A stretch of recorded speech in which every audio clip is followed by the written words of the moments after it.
¿Se acuerdan que hablamos de A, B, C, D, E, F? ¿Cuál es la A? ¿Acceso a qué? Al reino de los cielos, a la presencia de Dios. Y no podemos porque hay una barrera. ¿La barrera qué cosa es? El pecado se merece un castigo. El castigo es la muerte, hablamos de eso. ¿Y quién paga ese castigo? Derramó Jesús su sangre por nosotros para que nosotros podamos tener eterna vida o vida eterna, y recibimos la vida eterna por excelente. Ahora vamos a hacer algo. Yo he utilizado la computadora, el PowerPoint. No vamos a ir y estar con una computadora evangelizando por las calles. Entonces vamos a utilizar estos ejemplos y utilizar nuestras manos como un gráfico visual. ¿Está bien?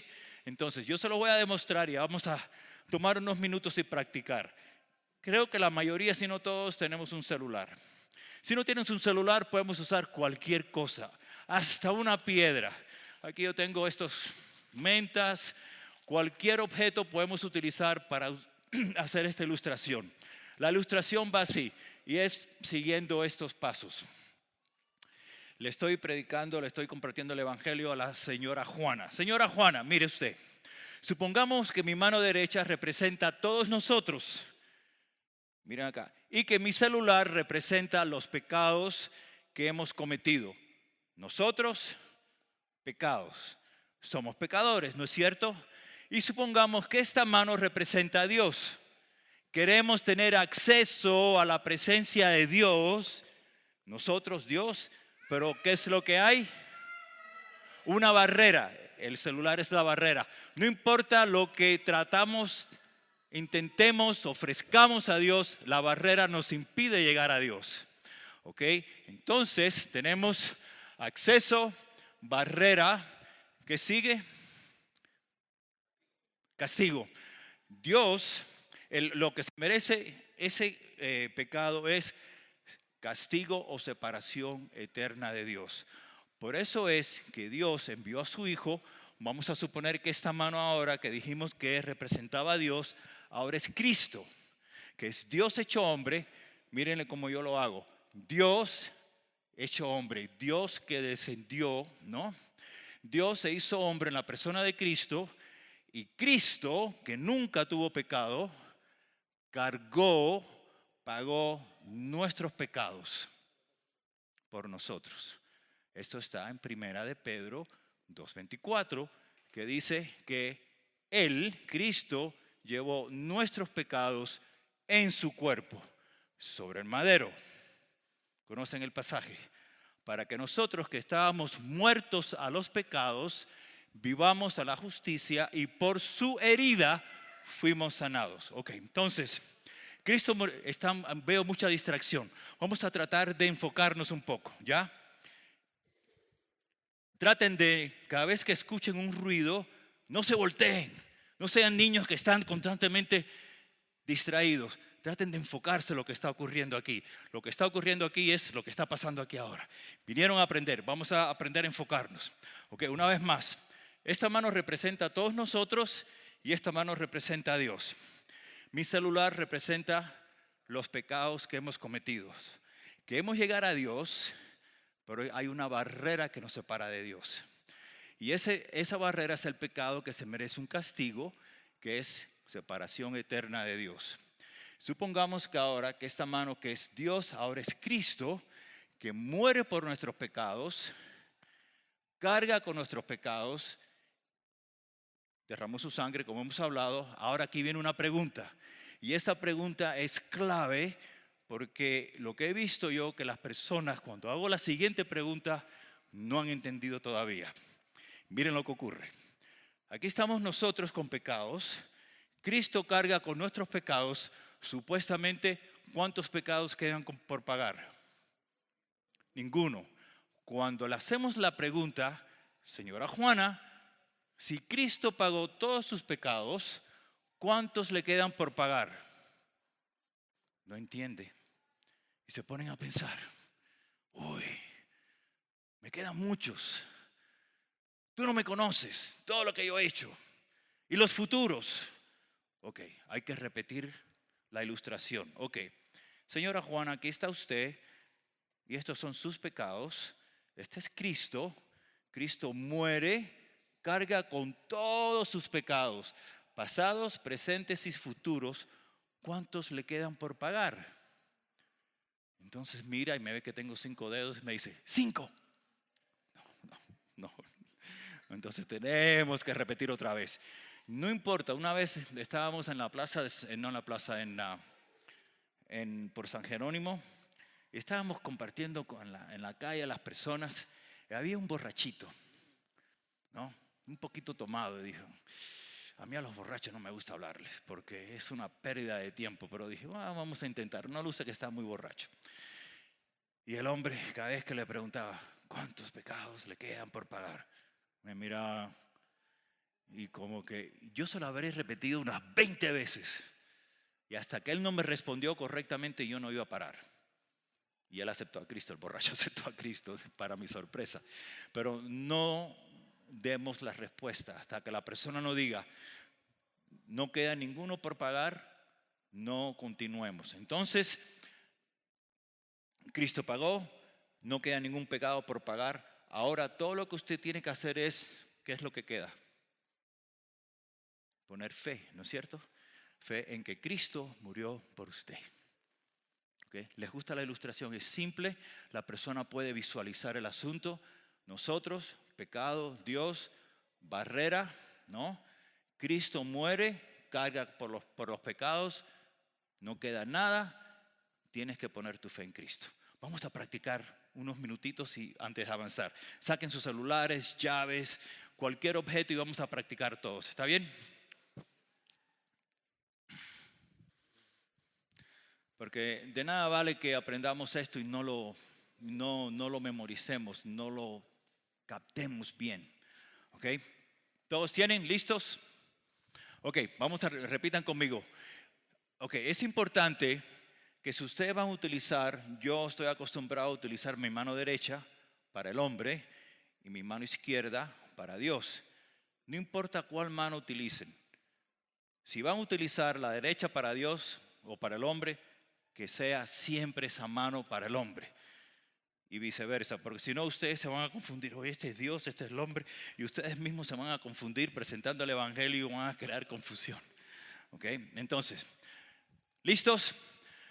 Supongamos que mi mano, esta mano, repitan conmigo, supongamos que esta mano representa a todos nosotros y que mi celular representa los pecados que hemos cometido.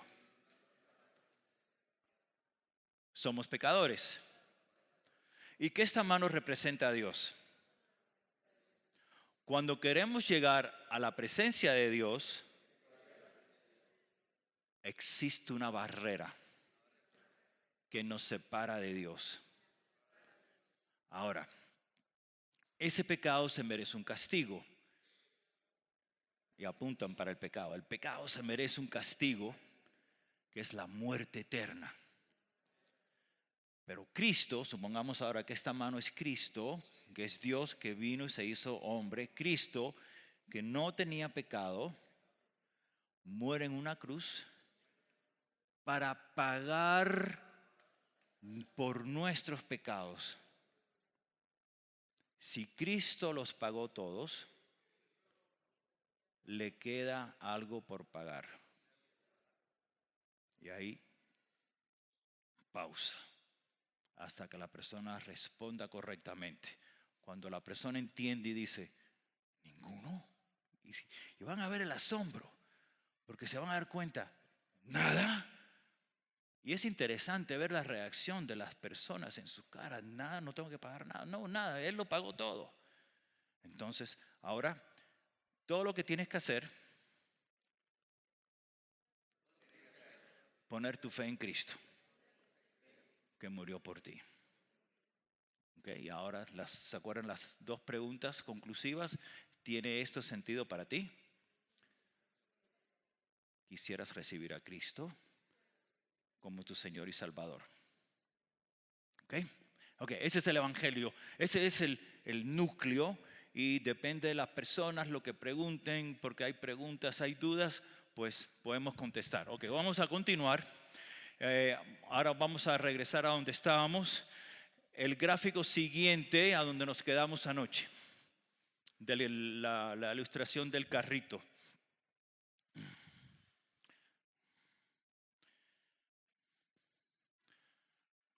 El siguiente gráfico. Okay. Ok, ahí. Esta pregunta es una pregunta válida. ¿Existe un Dios? Porque una persona que no conoce acerca de Dios o tiene otras creencias, está bien preguntar, ¿existe un Dios? Y si existe un Dios, ¿qué clase de Dios es este Dios? ¿Es el Dios de los musulmanes? ¿Es el Dios de los mormones? Saben que los mormones creen en millones de dioses. Okay. Los dioses de los mormones es el Dios de, yo que sé, el panteísmo. El panteísmo enseña que todo es Dios y Dios es todo. Esta computadora es Dios, la silla es Dios, el techo es Dios, todo es Dios y Dios es todo. Eso se llama panteísmo. Entonces, ¿qué clase de Dios estamos hablando? Entonces está bien que hagan esta pregunta. Entonces puede que sea una pregunta sincera o una pregunta, como estaba hablando contigo hace un rato.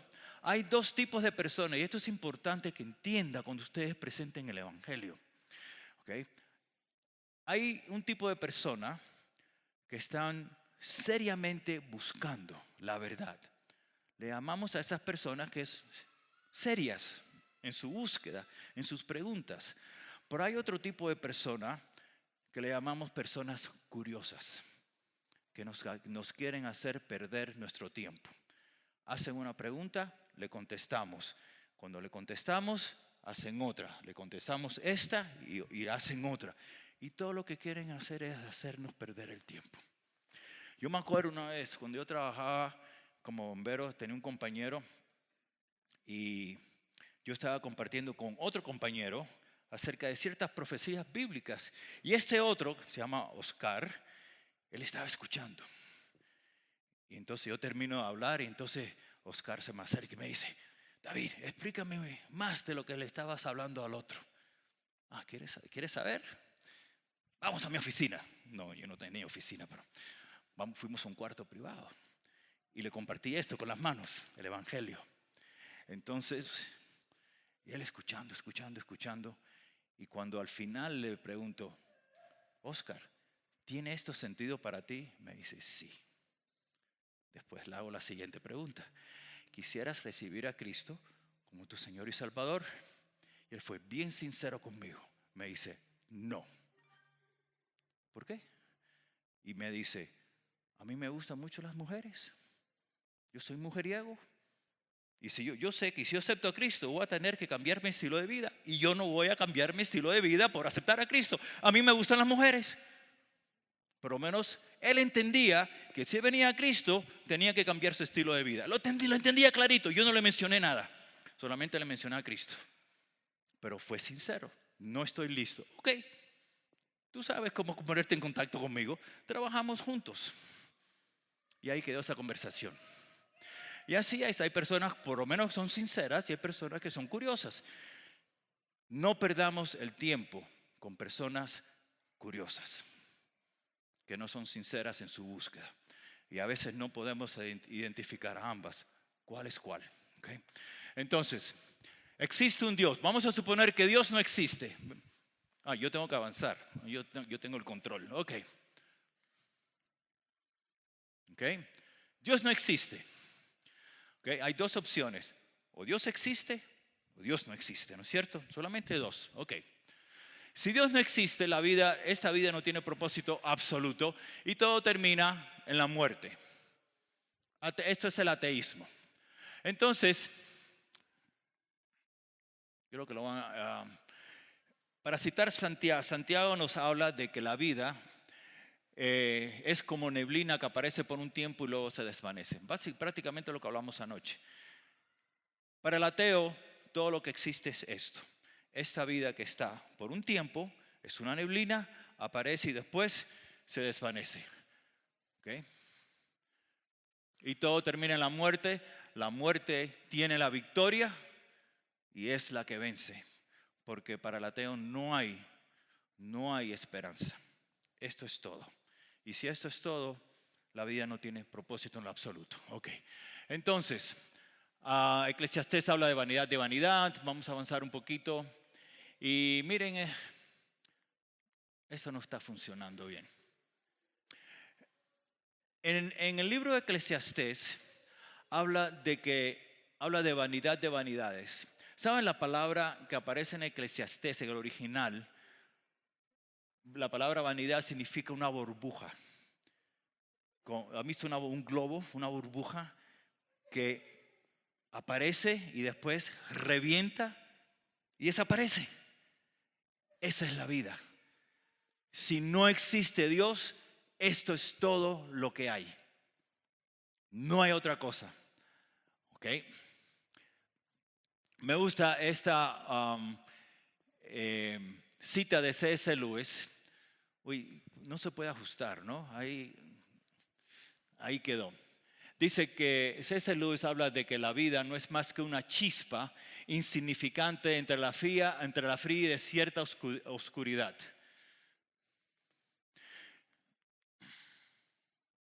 Miren lo que dice C.S. Lewis. La vida no es más que una chispa insignificante que aparece por un tiempo entre la fría y desierta oscuridad. Hay falta de 2 eternas noches. Déjame traer.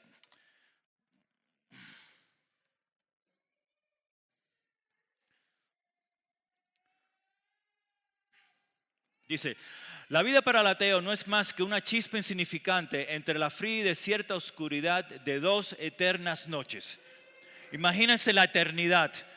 Dice que es una chispa entre una noche eterna y otra noche eterna, oscura y fría. Y la vida no es más que una chispa que aparece por un tiempo, como habla Eclesiastés, que es una burbuja, es vanidad, aparece por un tiempo. Y Santiago, que dice que la Biblia no es más que neblina, aparece por un tiempo y desaparece.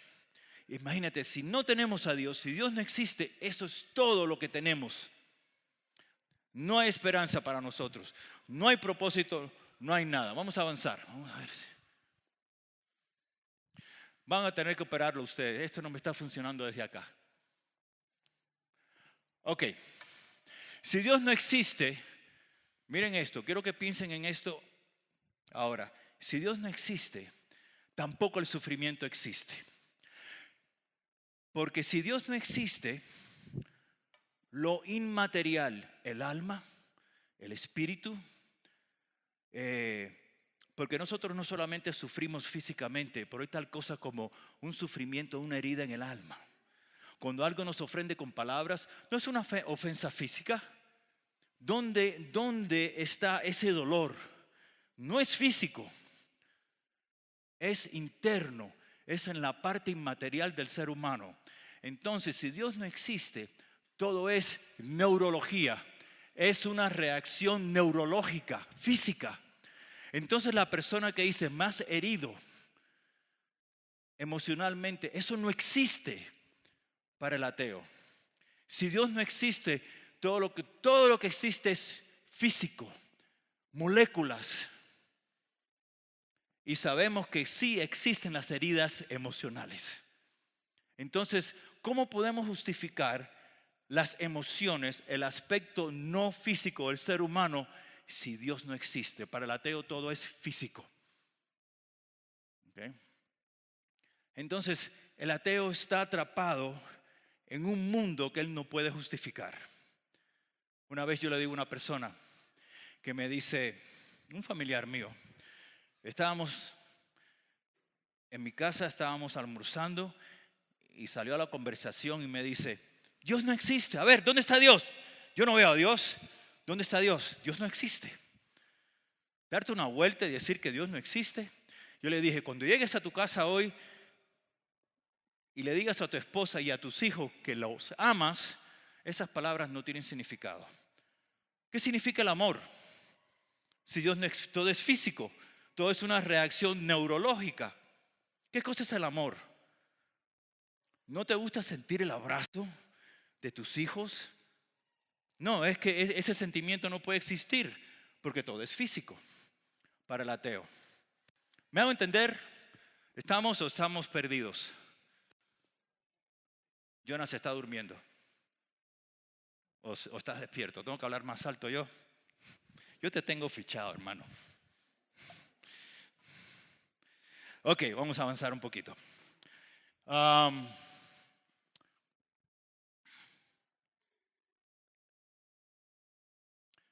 Esto es una pregunta para ustedes ahora. Presten atención. Aquí este perro está rescatando a esta niña que se estaba ahogando. ¿Este perro está haciendo una buena obra o no? ¿Qué podemos decir acerca de este perro?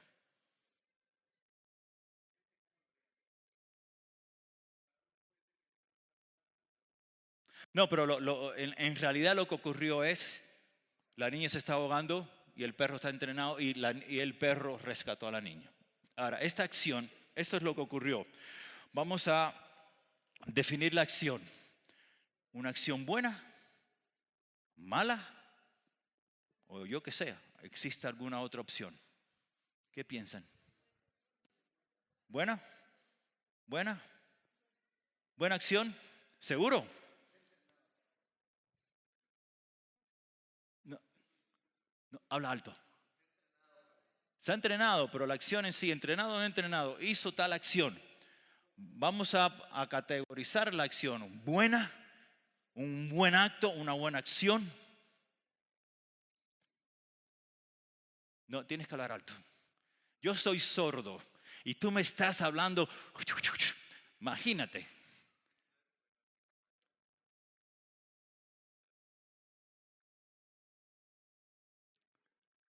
Ok, no es buena ni es mala. Entonces, si no es buena ni es mala, ¿qué cosa es? ¿Estás por el camino correcto? No me abandones.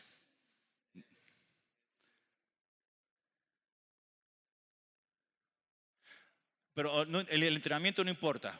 Entrenamiento o no entrenamiento. El perro hizo un acto. Yo quiero saber si es bueno o malo o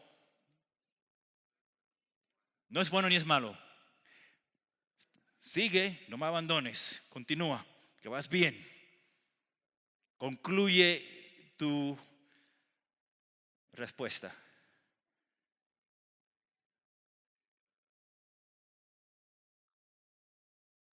Ok. ¿Cuál es tu nombre? Luis. ¿Cuántos están de acuerdo con Luis? Ni bueno ni malo.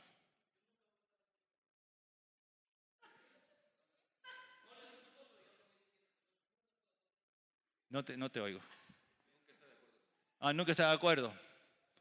Hoy vas a estar de acuerdo con Luis. Porque Luis está respondiendo correctamente. El sordo soy yo, brother.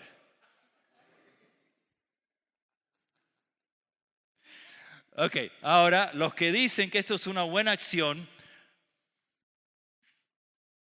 ¿esta cuál es? Si el perro rescata a una niña, le llama un buen acto, ¿qué le llamamos a esto? Buenaza también. Repréndelos a todos, Luis. Dile lo raro que están todos. Díselo alto. Ven acá, ven acá, ven acá, ven acá. Ven acá, párate aquí arriba, párate aquí arriba. Dale el micrófono a Luis. Dale el micrófono a Luis. Porque la mayoría diga una cosa, eso no quiere decir que están correctos. Ven para acá.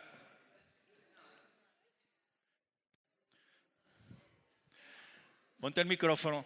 Dile a todos que son mentirosos. Dile.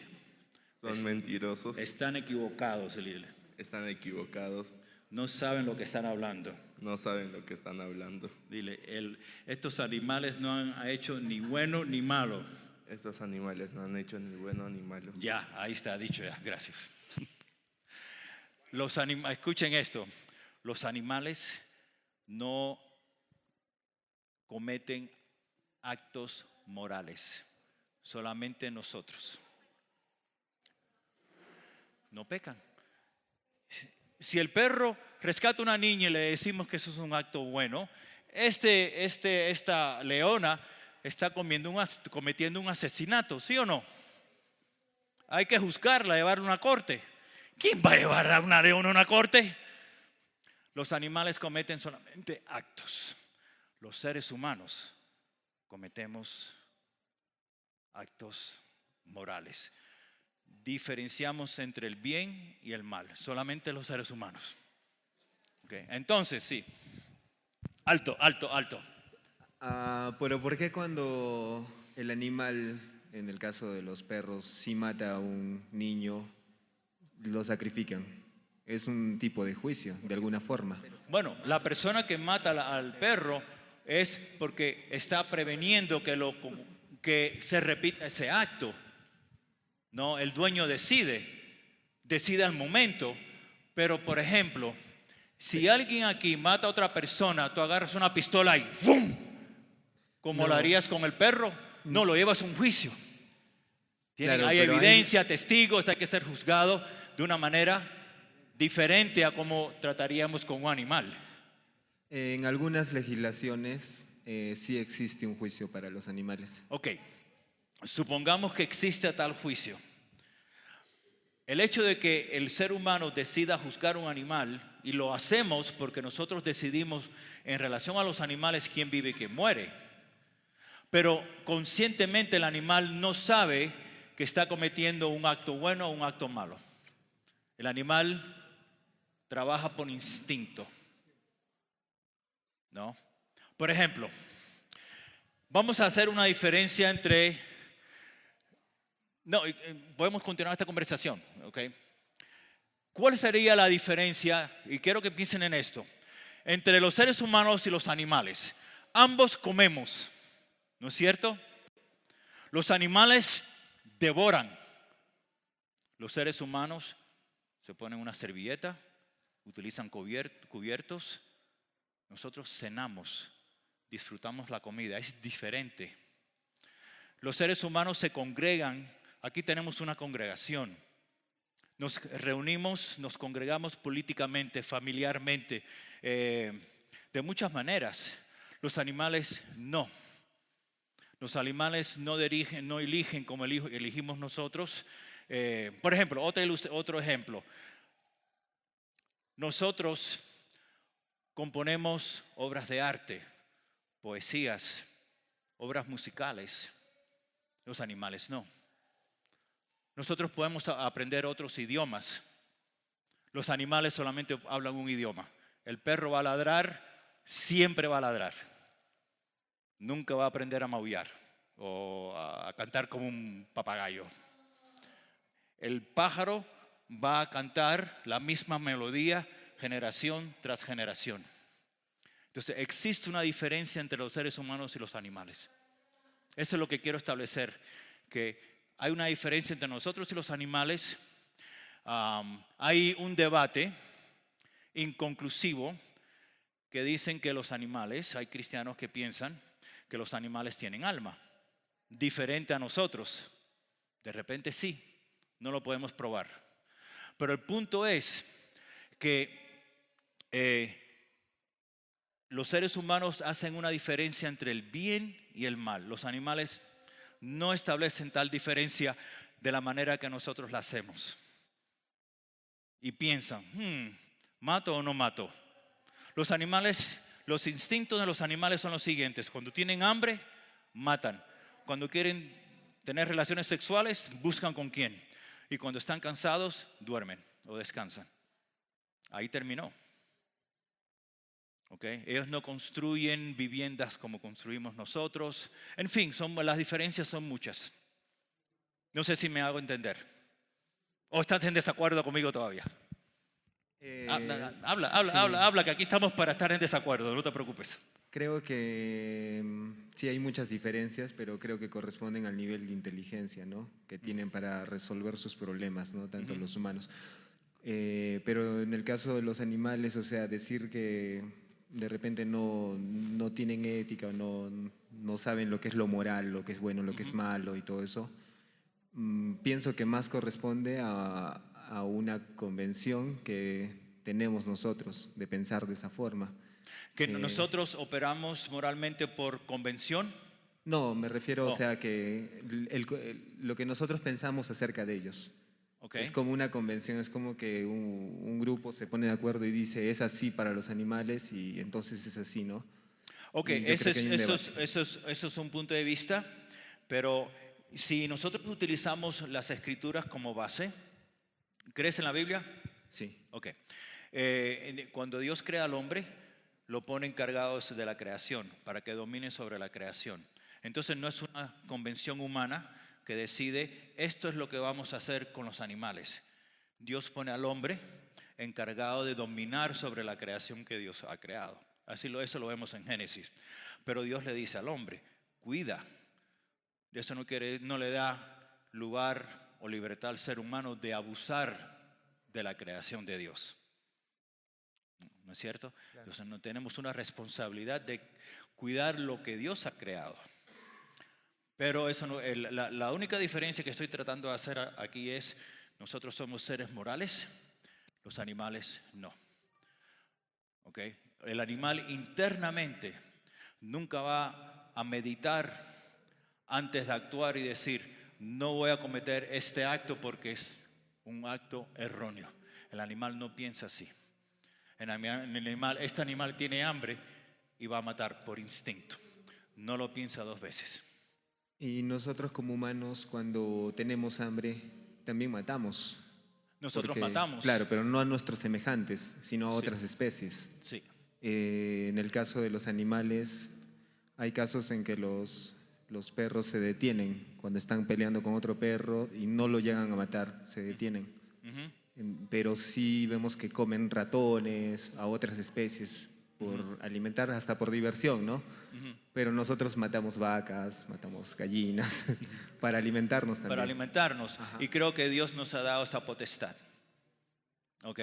Y si Dios nos ha dado esa potestad, ¿no?, de matar a otros animales para nuestra alimentación, entonces en parte, no en su totalidad, los animales están a nuestra disposición y parte de la creación de los animales para nuestra alimentación. Al mismo tiempo tenemos una responsabilidad de no abusar. No matamos al caballo para comerlo, utilizamos al caballo para otras cosas. ¿Ok? El burro le damos otros usos, al mismo camello se utiliza para otros. Entonces, el hombre, Dios le ha dado al hombre cierta sabiduría para saber cómo va a utilizar cada animal que Dios ha creado. ¿Ok? No sé si eso va a aclarar un poco. Podemos seguir conversando más adelante si quieres, después de que terminemos. ¿Ok? ¿Alguna otra pregunta o continuamos? Ok.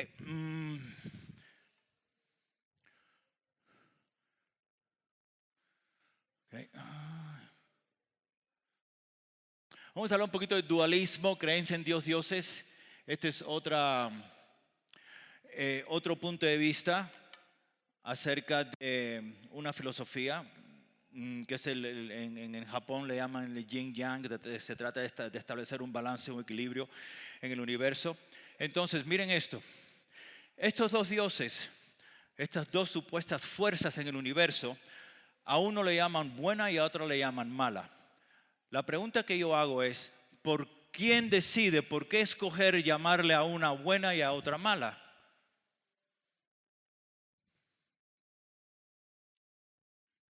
Piensen un poquito. Son dos fuerzas, dos dioses. ¿Quién decide?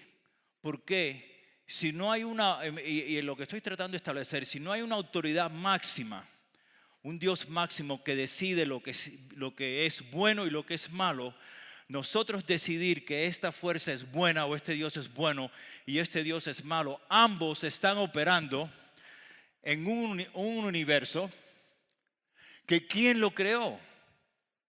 Esta filosofía no enseña quién creó el universo, simplemente dice que aparecen estos dos dioses, estas dos fuerzas en el universo y están batallando por supremacía. ¿Okay? Yin Yang, ¿se acuerdan la película? La Guerra de las Galaxias. La filosofía detrás de esta película es esta filosofía de estos dos dioses, las dos fuerzas en el universo. Okay.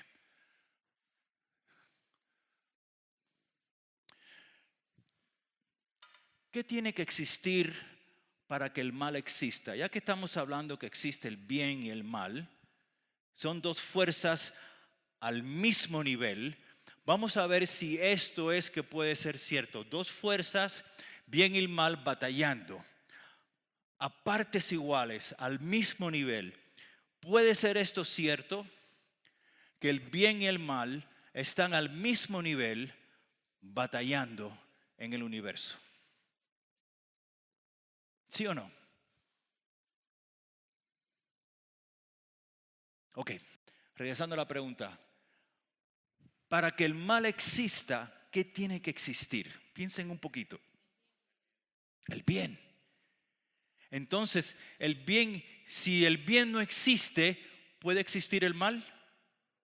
¿Por qué no?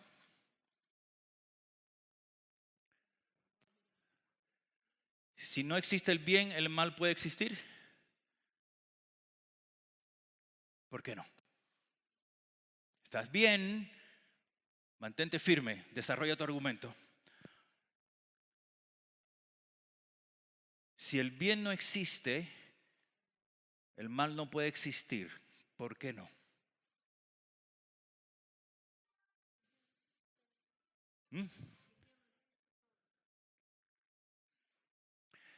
¿Quién dijo que el mal, el bien tiene que existir primero para que el mal exista? Lo dijiste tú, ¿no? Ok, entonces, ¿por qué? Quiero saber una razón por qué. Piensen un poquito. Ok, vamos a avanzar.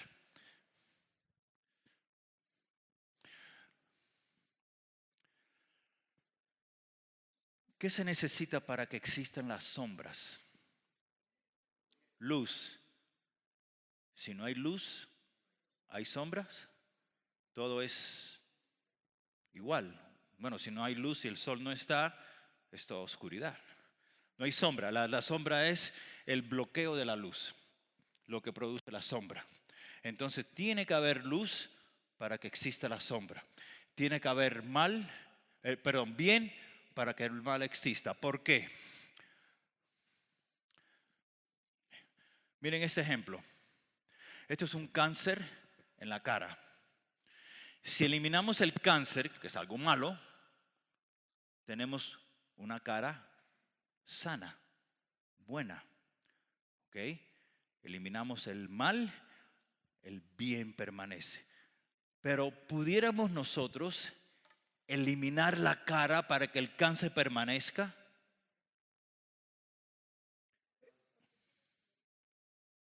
¿Ok? El cáncer, que es lo malo, necesita una cara buena para que se desarrolle. Entonces, ¿qué cosa es el mal? El mal es oposición al bien. Entonces, el dualismo es una filosofía falsa donde enseña que hay dos poderes al mismo nivel operando a ver quién gana. No, el bien existe y como consecuencia, en oposición a ese bien, es que el mal se origina. Cuando Dios le dice a Adán, no comas del árbol, ahí es que entra el mal porque hubo oposición al mandamiento de Dios, desobediencia al bien. ¿Estamos? ¿Están conmigo? Oye, quiero una demostración de vida, por favor. Las caras que estoy viendo yo, eso es culpa mía. Ok, otro ejemplo. Este carro está oxidado. Pues, eliminamos el óxido y queda un carro nuevo, bueno. Pero no podemos eliminar el carro del óxido. El óxido del carro sí, pero no el carro del óxido. ¿Ok?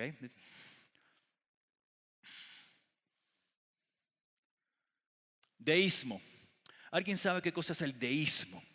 Parecido al teísmo. Viene de la misma palabra del griego que es teos. Teos significa Dios, pero cuando se traduce al latín y después nosotros lo traducimos al español, hay dos palabras.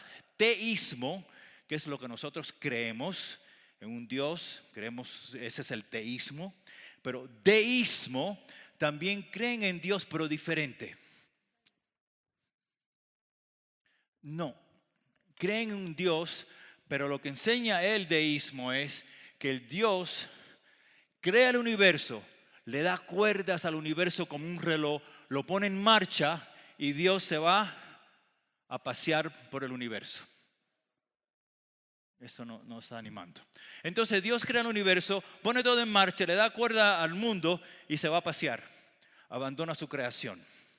Y este es el argumento de esto es el deísmo, que Dios está ausente en la vida de las personas, está ausente en su creación y Dios simplemente se fue a pasear. Estamos solos. Entonces eso quiere decir, nuestras oraciones no tienen validez. Dios anda paseando por el universo, no escucha nuestras oraciones, no está interesado en nuestras vidas. Eso es el deísmo. No creemos en el deísmo. Si creemos en un Dios de milagros, un Dios que está involucrado en nuestras vidas, un Dios que contesta oraciones. ¿Ok? Entonces, ahora, ya hablamos, si Dios no existe, todo es muerte y no hay propósito en la vida. Ahora, si Dios existe, la siguiente pregunta lógica, ¿cómo es este Dios? ¿Qué clase de Dios es el Dios en que creemos? El ateo o la persona que no conoce tiene el derecho de preguntar, ¿cómo es Dios? ¿Qué le decimos a la persona? ¿Cómo es Dios? ¿Qué explicación le damos?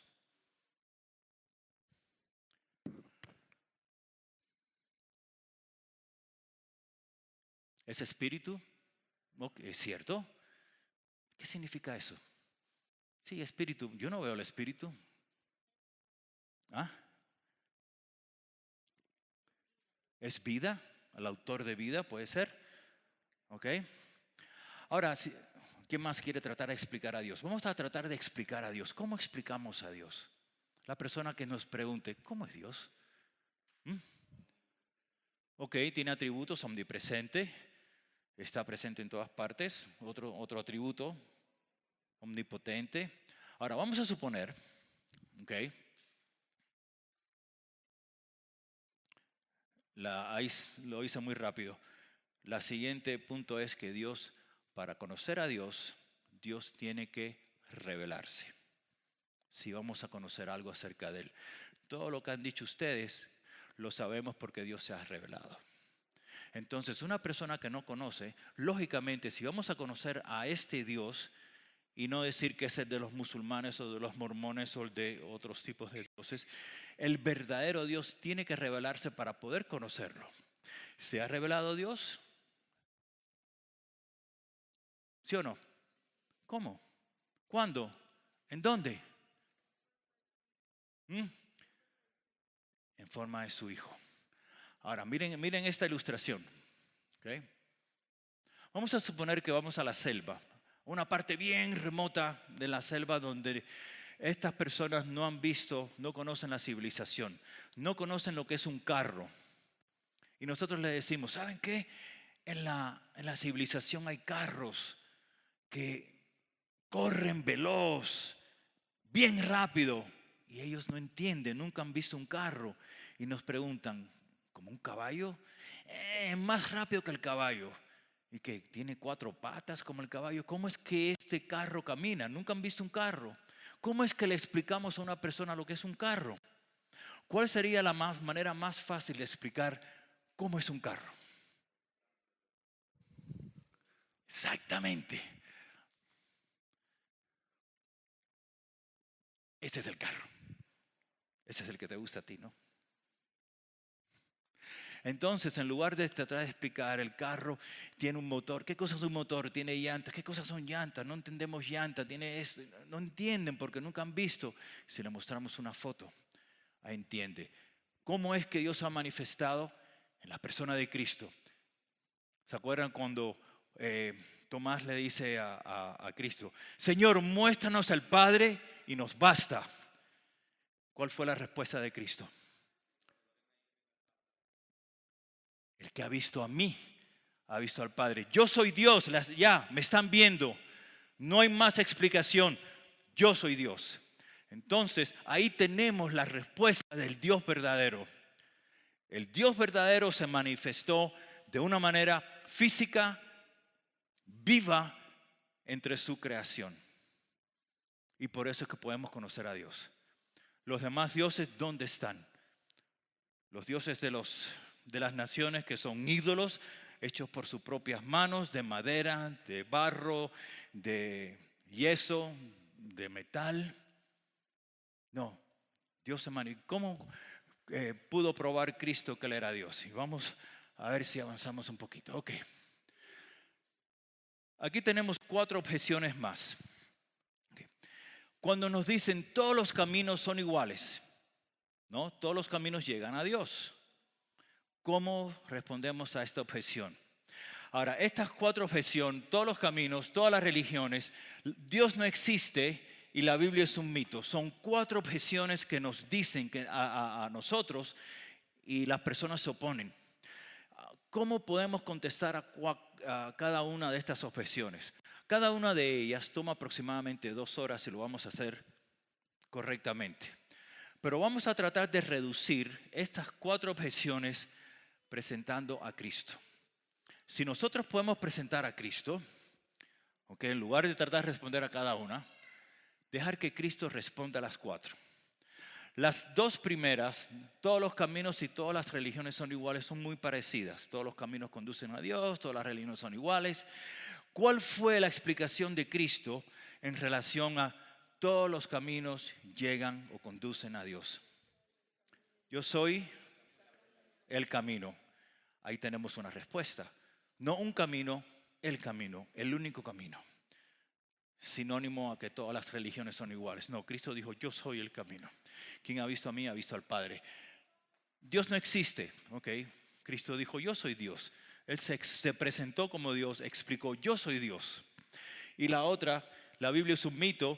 ¿Qué dijo Cristo en relación a la Biblia? Por ejemplo, la persona que nos dice, Luis, ¿tú crees en la historia de Adán y Eva? Eso es una historia para niños. Es un mito. ¿Tú crees en esa tontera que dice que se le apareció una serpiente que empezó a hablarle a la mujer y se comieron una manzana? Y eso es cosa de niños, ¿no es cierto? ¿Estás de acuerdo conmigo? Es para niños, ¿no? Es un mito, ¿no? Ah, no, me dices que no.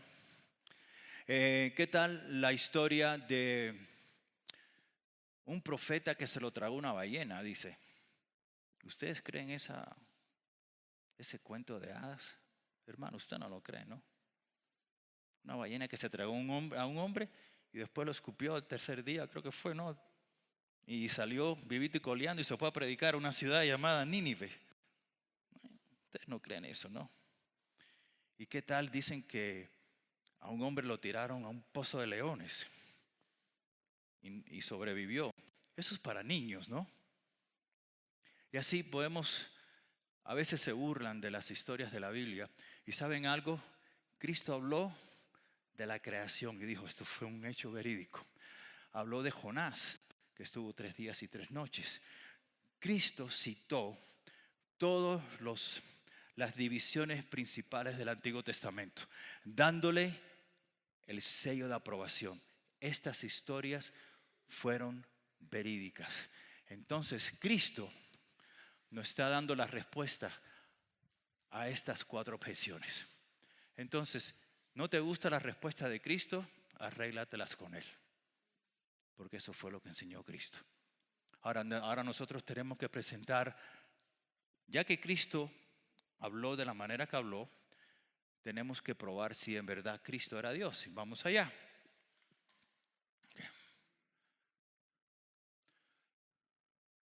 Hablamos de esto el domingo, lo voy a hablar rapidito, que son las distintivas de Jesús, para no perder mucho tiempo.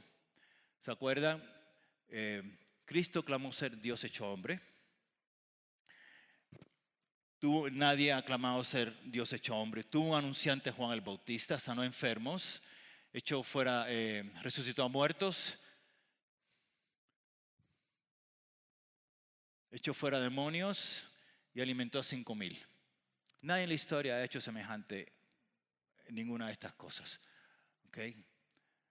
Enseñó que la entrada a su reino venidero era por medio de Él solamente. Murió para pagar los pecados de toda la humanidad, no los de Él, sino de toda la humanidad. y resucitó corporalmente de la tumba.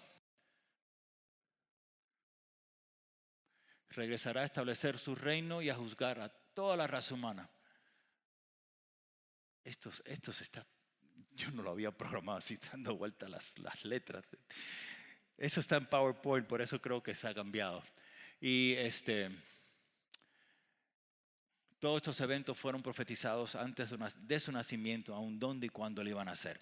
Okay, estos son los credenciales de Jesús. Cuando nosotros presentamos estos credenciales y le hablamos a una persona,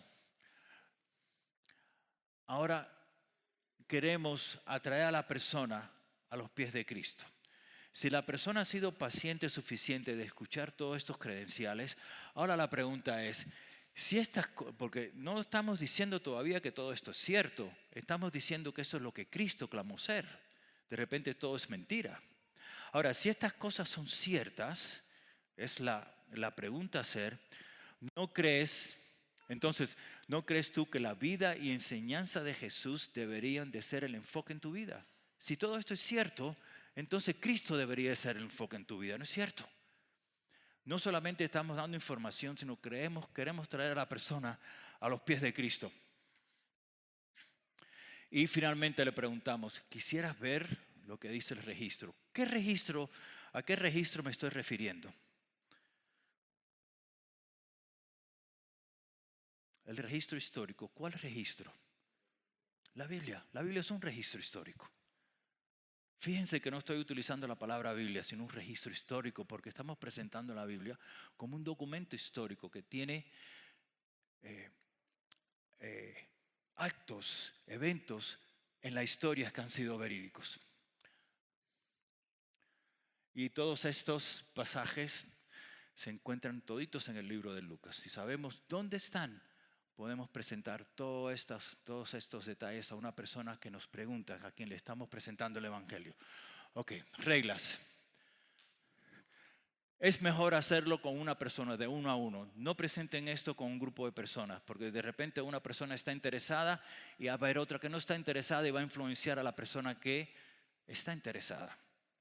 Ok, un lugar tranquilo, tiempo suficiente, no te apresures. No le quites ni le añades a esto. Esto funciona, lo he utilizado muchas veces y es bien poderoso por presentar estos credenciales acerca de Cristo. Porque ¿sabes lo que pasa? Y es lo próximo que quiero compartir. A veces las personas tienen una idea diferente acerca de Cristo. Ahora vamos a hacer algo. Estos 8 puntos, una vez una persona hizo un estudio a ver cuáles son las probabilidades de que 8 profecías se cumpliesen en una persona. Y hizo el estudio, yo lo he transmitido al Perú. Esta persona fue un americano que lo hizo con el estado de Texas, pero muy parecida a la ilustración. Perú tiene 1.3 millones de kilómetros cuadrados. Entonces, dice este hombre, las posibilidades que 8 profecías se cumplan en una persona es 10 a la 18 potencia. Las probabilidades. Eso quiere decir un 10 con 18 ceros, ¿cierto? Que se cumplan 8 profecías en una persona. Y la ilustración que presentó dijo, este número tan grande equivale, vamos a utilizar monedas de un sol, y hay suficientes monedas para llenar todo el país, cubrir todo el Perú con monedas de oro, con monedas de un sol, no de oro. Entonces,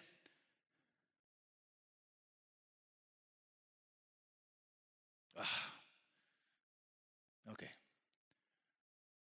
ya se me pasó. Vamos a tomar una moneda, vamos a ponerle una marca a esta moneda y vamos a mezclarla entre las demás monedas que están por todo el país.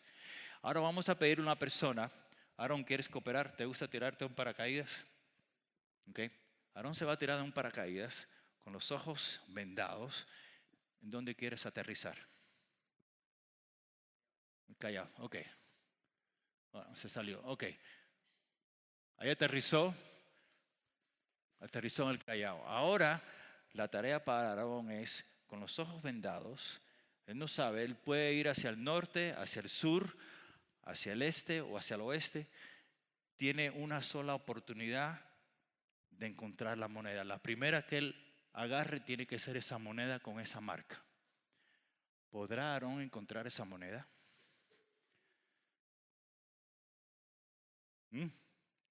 ¿Sí o no? Prácticamente imposible, ¿no? Si él puede encontrar esa moneda entre esa millonada de monedas, según este hombre, de igual manera, 8 profecías pueden cumplirse en una persona. Las probabilidades son prácticamente imposibles. Pero hubo un hombre que cumplió no solamente esta, sino más de 300. Bueno, hay más de 300 profecías, aproximadamente unas 200 se cumplieron durante la primera venida de Cristo, el resto se cumplirán en su segunda venida. ¿Okay? Eso nunca ha ocurrido en la historia. Ahora, vamos ahora.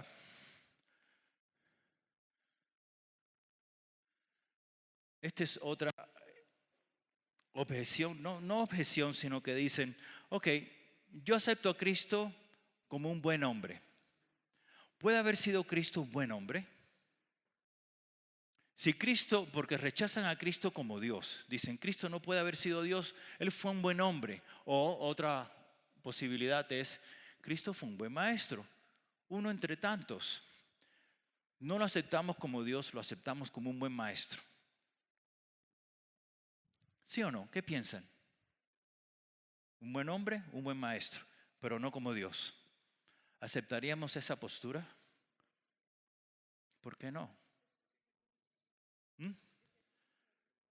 Sí, pero ¿por qué no solamente un maestro, un buen hombre, tal vez un profeta? ¿Saben? Miren esto. Si Cristo, a Él haber clamado ser Dios, solamente existen 3 probabilidades en relación a su reclamo de ser Dios. Una es, si Cristo no fue Dios, Cristo no puede haber sido ni un buen hombre ni un buen maestro. Cristo fue un mentiroso. Porque Él dijo ser Dios. Si no fue Dios, no aceptamos que fue un buen maestro. No puede, como un buen maestro o un buen hombre puede ser bueno cuando está diciendo que es Dios y no lo es. Ese es un mentiroso. Así que no puede ser ni maestro ni buen hombre. Existe otra posibilidad. De repente Cristo estaba loco. Esa es otra posibilidad. Y la tercera posibilidad es que Cristo es Señor. Que era Dios y sigue siendo Dios. Pero no aceptamos que Cristo tan solamente fue un buen hombre, un buen maestro. Esa posibilidad Cristo nunca la dejó abierta. Cuando Él dijo yo soy Dios, es que Él era Dios. Y la persona que dice, bueno, fue un buen hombre, un buen maestro, Él nunca dejó abierta esa posibilidad. Así que no acepten esa postura. Y díganle, si Cristo no fue Dios, entonces no fue ni buen hombre, ni buen maestro, un mentiroso, o un loco. Ok, vamos a ponernos de pies unos minutos que creo que tenemos que estirarnos. Yo sé hoy la información sea un poquito seca y a ver si podemos avanzar un poco.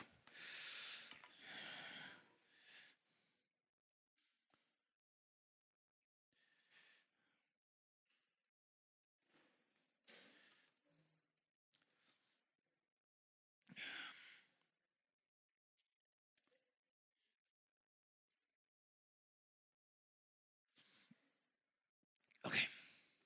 ¿Están conmigo? ¿Están aprendiendo algo? Yo sé que hoy la información está un poquito seca, ¿no? Ok, ahora vamos a hablar de alguien que les mencioné, creo que lo mencioné el domingo y se los mencioné ayer. Este hombre, Bart Ehrman y Stephen Hawking. Okay.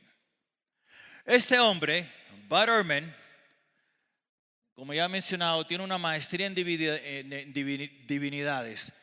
Él hacía lo que yo estoy haciendo en esta noche, tratando presentaba argumentos a favor del cristianismo. Y estudiando la Biblia, él se encontró y lo voy a compartir en esta noche, lo que él le llama contradicciones y problemas con las variantes que hay en la Biblia. Y lo vamos a ver todo en esta noche. Y al encontrar todo esto, él rechaza el cristianismo y dice, el Nuevo Testamento no es confiable.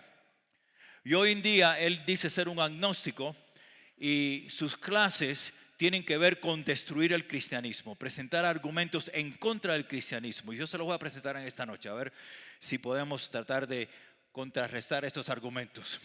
Y después vamos a hablar de Stephen Hawking si nos da tiempo esta noche, si no lo haremos el jueves. Ok, vamos a empezar con Bart Ehrman. Contradicción número 1. ¿Cuántos ángeles se reportaron que fueron a la tumba? Mateo y Marcos reportan un ángel.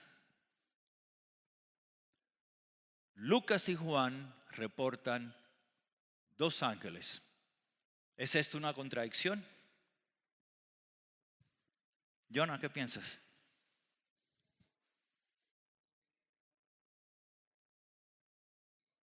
No te oigo.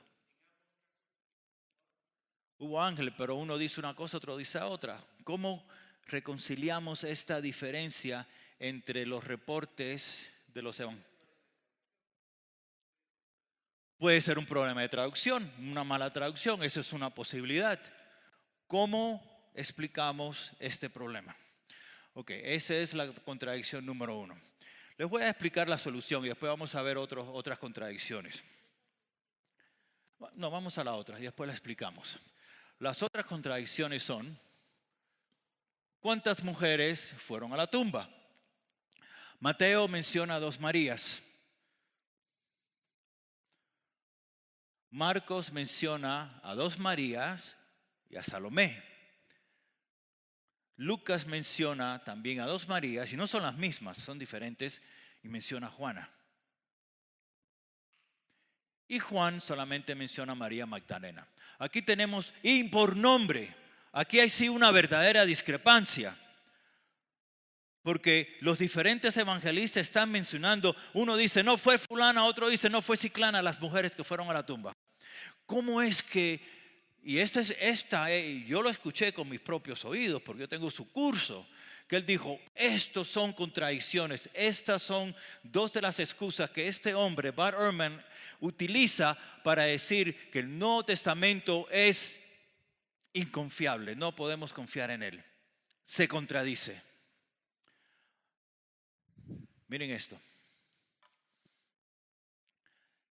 El Nuevo Testamento es un libro, aparte que es la revelación de Dios, es un libro histórico.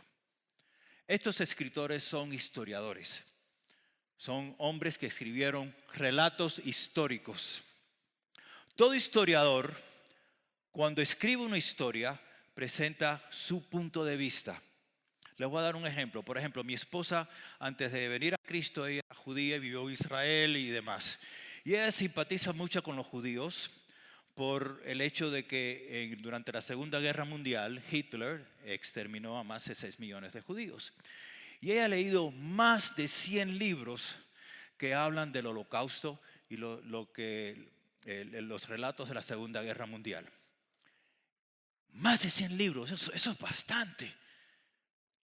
Y todos presentan diferentes ángulos de los eventos. Estos hombres están presentando, como todo historiador, diferentes ángulos de la historia. Todo historiador, y quiero que se aprendan una palabra en esta noche. Si se van de aquí, que se vayan con una sola palabra. Todo historiador es selectivo cuando escribe. Y después vamos a verlo más adelante. Es decir, cuando Mateo dice que fue María y María, y los demás mencionan diferentes mujeres, están siendo selectivos. Unos mencionan estos nombres, otros mencionan diferentes nombres. Por ejemplo, vamos a suponer aquí afuera hay un tiroteo y personas son asesinadas. Ahí está el muerto tirado en la calle. Viene la policía y empieza a investigar. Los detectives empiezan a hacer preguntas a los vecinos a ver quién vio qué. Y interrogan a uno, interrogan a otro. ¿Piensan ustedes que todos los testigos que vieron lo que ocurrió van a reportar lo mismo? Todos estaban por ahí, ¿por qué no? ¿Por qué no? Es cierto, pero ¿por qué no? Diferentes ángulos. Uno estaba en esta esquina y vio lo que vio. Otro estaba en otro ángulo, lo vio diferente. Él reporta lo que vio de este ángulo, que él no vio lo que este vio. Eso es lo que han hecho esos. Las mujeres que fueron a la tumba, una reporta de los evangelistas, 2 ángeles y otros un ángel.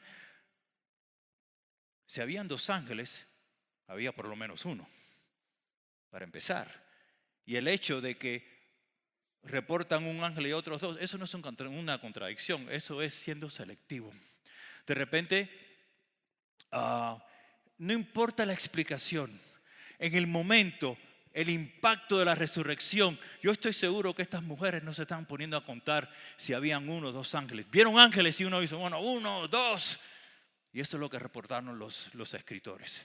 Diferentes ángulos, al igual cuántas mujeres fueron a la tumba. Ahora vamos a ver un pasaje que nos va a ayudar. Aunque no tengamos estos pasajes que los voy a compartir, lo que yo les he explicado es suficiente para concluir este asunto.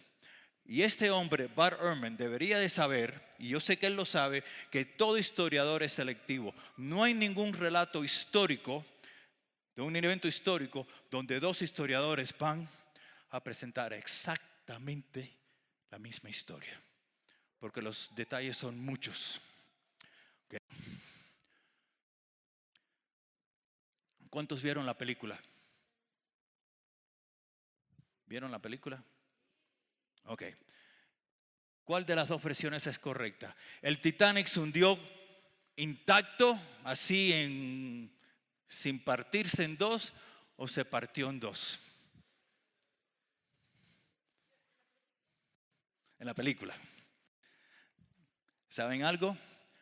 Los sobrevivientes reportaron ambos. Depende del ángulo donde estaban. Los que estaban, yo que sé en qué ángulo estaban, pero reportaron, quienes dijeron no, se hundió así de un solo. Y otros reportaron no, se partió en 2. ¿Cuál es la versión correcta? De repente se partió en 2. El asunto es que las personas, depende del punto de vista, del ángulo, van a reportar cosas diferentes. Y eso es lo que un detective, cuando está investigando un delito, eso es lo que él espera, que los testigos reporten detalles diferentes. Eso los hace verídicos, testigos verídicos. Si todos los testigos reportan exactamente lo mismo, no son admisibles en una corte. Porque ¿qué es lo que piensa el juez? Se pusieron de acuerdo cuando reportan exactamente los mismos detalles. Cuando hay diferencia y no se contradicen, ok, diferentes ángulos. Ok. Perdón. Vamos a Juan 20, 30 y 31. Un voluntario que lea. Juan 20, 30 y 31. Hay micrófono por ahí atrás. Alguien que pueda leer, por favor. Juan 20, 30 y 31.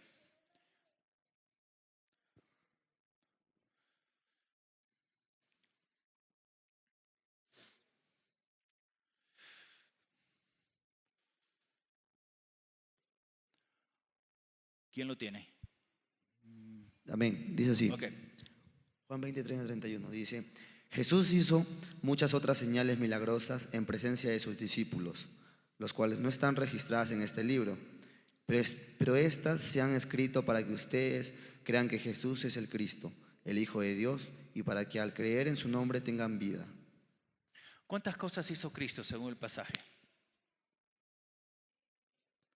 Muchas otras cosas, las cuales no están escritas en este libro. Pero estas, Juan siendo selectivo, estas las escogió Juan, estas las escribo yo, siendo selectivo como todo historiador, para que ustedes crean. en otro pasaje que dice que si se va a escribir todo lo que Cristo hizo, los libros no caben en el planeta, tanto que hizo Cristo. Los escritores fueron selectivos. No se han contradicho. Okay, ahora vamos a ver otro pasaje. Y a ver si lo pasé o no. Vamos a ver. Ok, ahí no se ve bien. Vamos a Lucas 24:1 y después saltamos al versículo 10, un voluntario que pueda leer. Vamos a esperar que todos lleguemos ahí. Lucas 24, versículo 1 y después el versículo 10.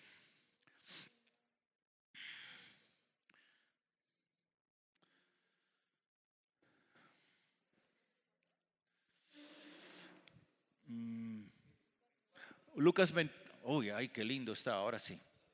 Lucas 24, versículo 1 y después saltas al versículo 10. Ok, ¿todos lo tienen? Ok, Lucas 24. Sí, ya, dice así. Lucas 24:1. El primer día de la semana, muy de mañana, las mujeres fueron al sepulcro. Repite, ¿quiénes Dice, fueron al sepulcro? Las mujeres. Las mujeres. ¿Cuántas mujeres? Las mujeres. Muchas, no sabemos cuántas, las mujeres fueron. Sigue leyendo. Ya. Llevando las especies, llevando las especias aromáticas que habían preparado. Ok, ahora terminaste el 1. Sí. Ahora salta al versículo 10. 10. Las mujeres eran María Magdalena, Juana, María la madre de Jacobo y las demás que las acompañaban. Las demás. Menciona el nombre de 3 mujeres y las demás. ¿Contradicción? Ahí está. Aún si no tenemos este versículo, con lo que yo les he compartido en esta noche, que los escritores están siendo selectivos, es suficiente. Pero ahí tenemos aún una aclaración. Pluralidad. ¿Cuántas mujeres? No sabemos cuántas. Los escritores deciden, cada uno, mencionar los nombres de lo que ellos decidieron escoger o seleccionar. Esto no es contradicción. ¿Claro? ¿Se explica? Y están los otros pasajes que pueden leer en... Oye, me gusta cómo lo han aclarado. Ustedes son unos técnicos, son unos capos ahí atrás. Ok.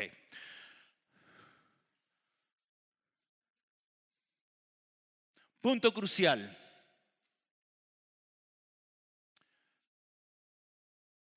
Miren esto.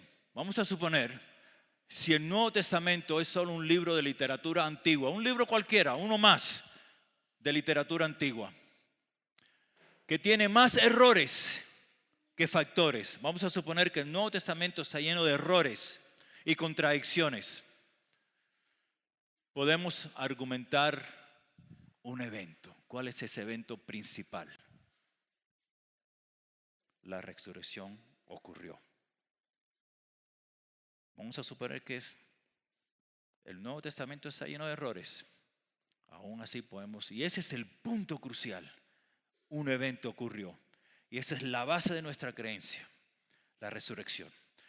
Pablo dice en 1 Corintios 15, si Cristo no resucitó, estamos perdiendo nuestro tiempo. Estáis en vuestros pecados. Entonces, este es el punto crucial. Así que no se intimiden cuando las personas dicen que la Biblia está llena de contradicciones. Muéstrenmelas. Y hay discrepancias, vamos a ver otros puntos, otras discrepancias vamos a seguir viendo. ¿Ok?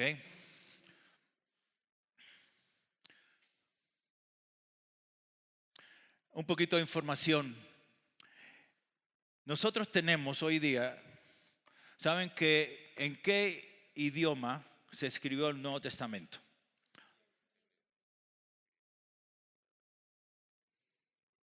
Hebreo, griego, latín, ruso.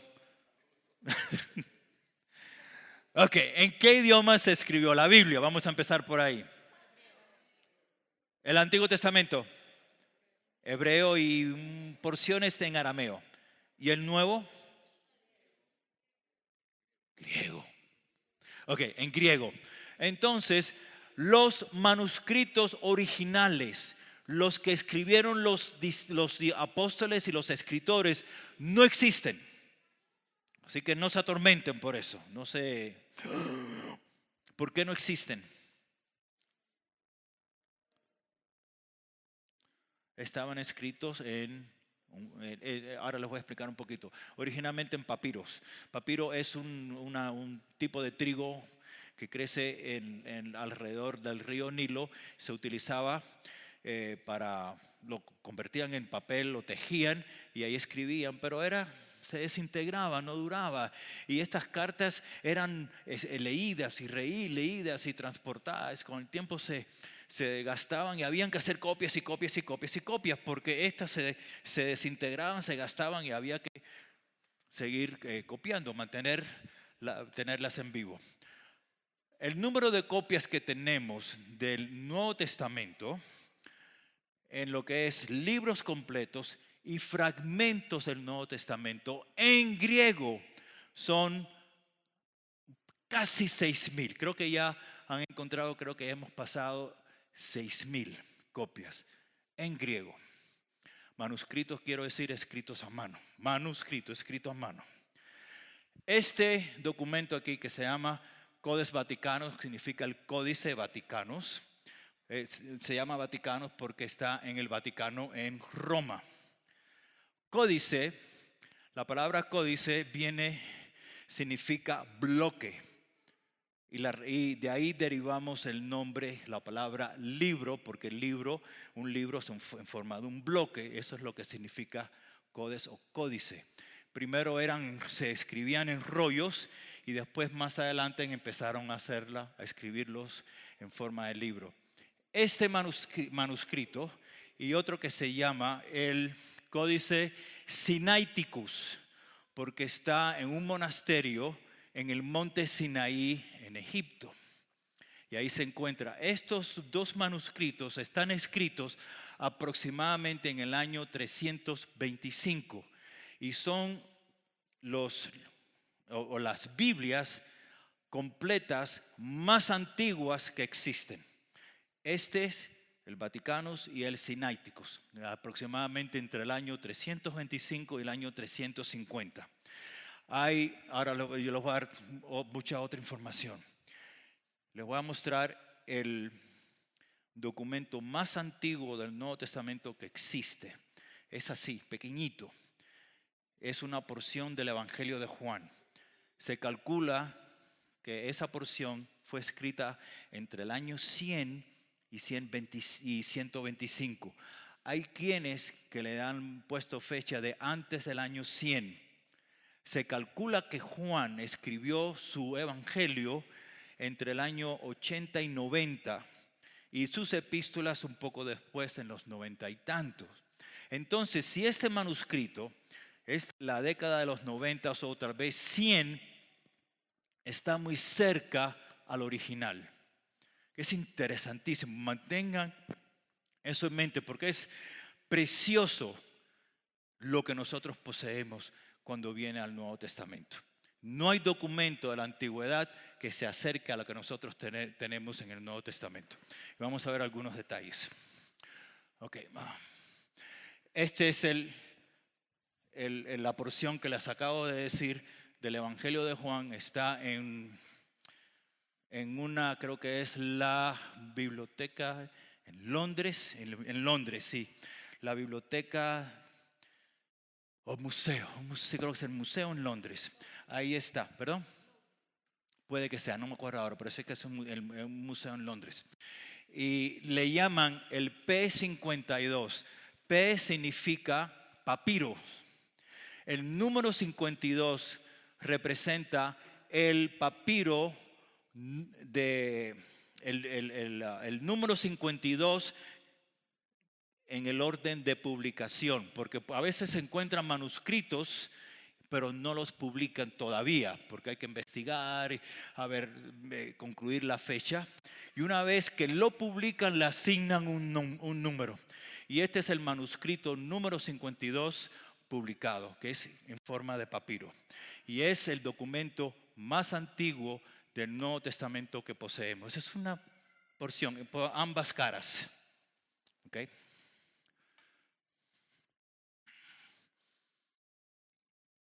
Datos del Nuevo Testamento. Ahora, aquí esta es otra excusa que utiliza este hombre, Bart Ehrman, para rechazar el Nuevo Testamento. Y miren lo que es. El Nuevo Testamento tiene, en su original, en el griego, tiene 140,000 palabras. Ahora, manuscritos en griego, como ya les he dicho, tenemos aproximadamente 6,000. 300 Nuevos Testamentos completos, como este. Este es el más antiguo. 600 epístolas completas. Y poseemos unas 800 generales. ¿Sabes cuáles son las epístolas generales? Las que no están dirigidas a una iglesia específica, como Primera de Pedro, Segunda de Pedro, las epístolas de Juan, Judas son generales. Las epístolas de Pablo que están dirigidas a una iglesia como las epístolas de Corintios, Gálatas, Efesios, Colosenses, son epístolas ya específicas. Entonces tenemos 800 epístolas de Pablo, 2,000 evangelios. En total, mantengan este número, tenemos un total de libros completos, manuscritos completos, un total de 3,700. La razón que suman 6,000 porque tenemos el resto del número son porciones, como el P52, que es una porción nada más.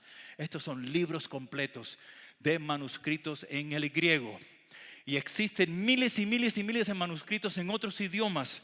Idiomas egipcios, idiomas árabes, por todo el mundo tenemos miles y miles de manuscritos.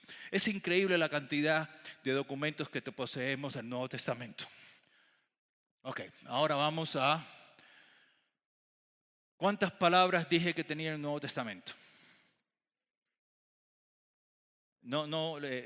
Palabras. 140,000 palabras. Pero hay, y ahora vamos a ver esto, 400,000 variantes.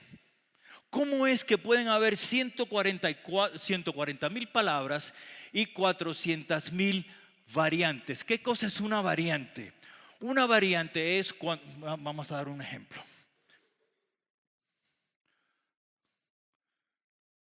Estos son variantes. Donde aparece Juan, a veces cuando hacen copias, en lugar de copiar Juan, cometen un error ortográfico y copian Joan, o Joane, o Joanes. Esos son variantes, son errores ortográficos. Entonces, si en un manuscrito que supuestamente aparece Juan y este lo copia y pone Joanes y el otro Joanes, y entonces en lugar de ser una variante, porque es el error de una palabra, lo cuentan como 4 variantes. Y por eso es que habiendo 140,000 palabras, hay 400,000 variantes. Eso es una manera errónea de contar variantes, porque te confundes. También otros errores que hay, y para que ustedes conozcan, por ejemplo, ¿saben la historia de la mujer que fue sorprendida en adulterio? Una de mis favoritas. ¿Saben que esa historia no aparece en los mejores manuscritos? Lo que ha pasado es lo que los eruditos concluyen, y vemos así a veces frases y a veces historias completas como esta que no aparecen en los mejores manuscritos. ¿Cuáles son los mejores manuscritos? Piensen. No, esos son del Antiguo Testamento, los pergaminos del Mar Muerto.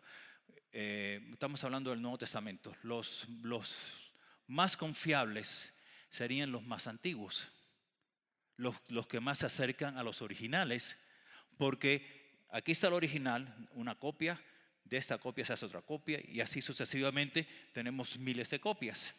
Entonces los más modernos son menos confiables que los más antiguos, porque los más antiguos se acercan más a los originales. ¿Estamos? Entonces, cuando examinamos los manuscritos más antiguos, en los más antiguos esa historia no aparece. ¿Por qué no aparece? Bueno, de repente alguien la añadió, porque no está en los más antiguos, tal vez aparentemente fue añadida. Otra posibilidad es que el evento ocurrió, pero no fue incluido en los originales y después se añadió por alguna razón. No sabemos. Otra, ¿saben la parte en el libro de Marcos donde dice que los que creen en Cristo van a tomar veneno y van a levantar serpientes? No me acuerdo ahora exactamente. Ese pedazo de Marcos tampoco aparece en los manuscritos más antiguos. Son pocas las historias así, pero tenemos que saber lo que poseemos. Ahora,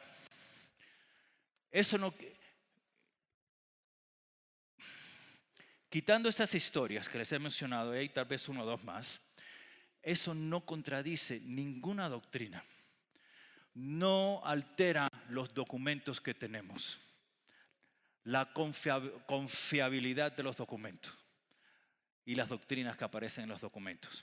Vamos a ver otros detalles. Vamos a suponer, dijimos que hay 400,000 variantes. Vamos a suponer que no son 400,000, vamos a suponer que son 500,000, 500,000 variantes. Entonces, ¿cuántos manuscritos completos dije que teníamos? Hay 6,000 en total, pero completos, libros completos o Nuevos Testamentos. 3,700. 3,700, ok. Vamos a tomar estas 500,000 variantes, dividirlas entre los 3,700 manuscritos. Esto equivale a 135 variantes por manuscritos. Y la mayoría de estas variantes, el 99%, punto tanto, son errores ortográficos. No altera el mensaje del documento. ¿Okay? Así que no tengamos miedo a estos pequeños detalles. Ok. Uy, se nos acaba el tiempo. ¿Estamos bien? ¿Están despiertos? ¿No están aburridos? Por allá.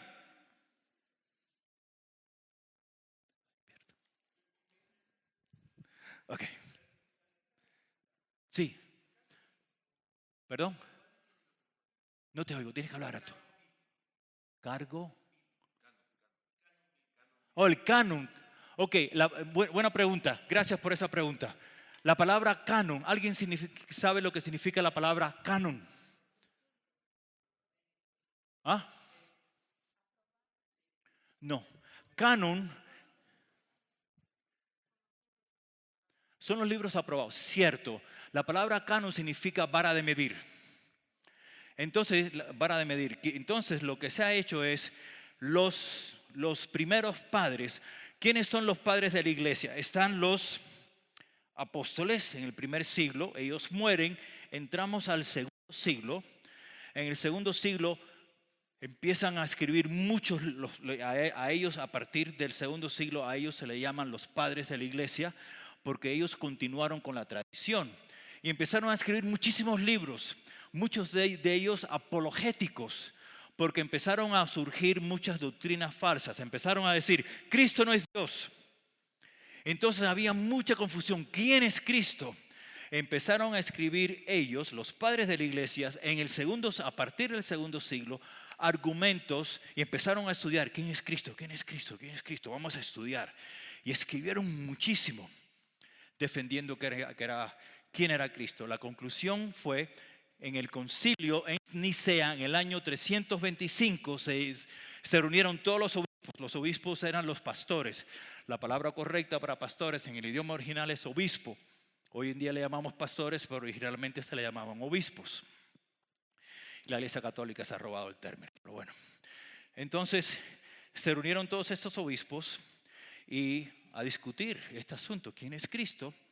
La conclusión fue que Cristo es, y la palabra que ellos utilizaron es homoousios en griego, homoousios, que significa Cristo es de la misma esencia que el Padre. ¿Okay? Y la conclusión fue que Cristo es Dios hombre, el Dios hombre, concluyeron. Ok, entonces, hubieron grupos que tuvieron que los padres de la iglesia decidir, por ejemplo, otros evangelios. Está el evangelio de Tomás, evangelios de Pedro. El evangelio de Tomás no es un evangelio, aunque le llaman el evangelio de Tomás. El evangelio de Tomás son 113 dichos o frases que supuestamente dijo Cristo. No hay nacimiento, no hay crucifixión, no hay resurrección, simplemente son 113 dichos. Entonces, es Tomás y otros que empezaron a surgir y los padres tuvieron que decidir cuáles van a ser los documentos, los libros que van a estar incluidos en el Nuevo Testamento. Y hubo mucho debate. Entonces, por el canon es la vara de medir, establecieron parámetros. ¿Cuáles van a ser los parámetros para nosotros decidir qué libros sí, qué libros no? Tomás quedó fuera, el Evangelio de Pedro quedó fuera y muchos otros libros quedaron fuera. Y los 27 que tenemos hoy fue la conclusión final. Los libros que más dificultad tuvieron para ser incluidos en el canon fueron Segunda de Pedro, Segunda, Tercera de Juan, Apocalipsis, creo que Judas también, y en ciertos casos el libro de Hebreos. ¿Por qué Segunda de Pedro y Segunda, Tercera de Juan? Porque eran muy cortos, dijeron, libros tan cortos, y dudaron. ¿Perdón? Filemón tal vez fue puesto en duda. Pero en el año 367 fue la primera, el documento más antiguo, que es una carta que escribió un obispo a otro obispo, y él cita los 27 libros que tenemos nosotros. Y por eso es que se aceptan estos 27 libros que tenemos. Hubo mucho debate en cuáles libros sí, cuáles libros no. Ok, te contesté.